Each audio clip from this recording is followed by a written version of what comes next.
The published investigation summary that came out says Global Counsel met a minister in January, March and June of 2023. Let's go back a little bit further now. Those meetings weren't declared in the quarterly returns. Global Counsel's explanation, as recorded by the registrar, was basically the paying client was the Qatari Free Zone Authority. But the work sat with a subsidiary of Global Counsel called Global Counsel MENA, and I mean, they are literally laughing in our faces at this point, aren't they? Because they didn't even really change the name.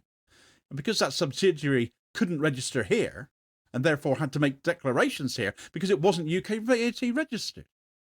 So then you get the killer detail in the regulator's own words. The trigger for being on the register is that the communication is made by a VAT registered person or company to a minister or permanent secretary on behalf of a paying client.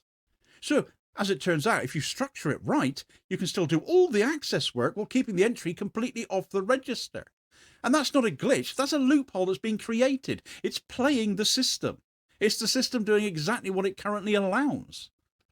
Now, that's not a technicality without any moral weight attached to it, is it? That's the literal architecture of plausible deniability now. That's how they built the system. It's the state admitting in its own dry language that the transparency regime is conditional upon what they choose to declare. And if you arrange your corporate structure in the right way, the public record gets to stay blank. And it's not illegal. So the outrage shouldn't just be that Global Counsel is the only firm that would ever exploit a system like that. The outrage is that the system has been built so exploitation still ends up looking like compliance. Surely another firm can, and it inevitably will, do the same eventually, if it isn't already happening.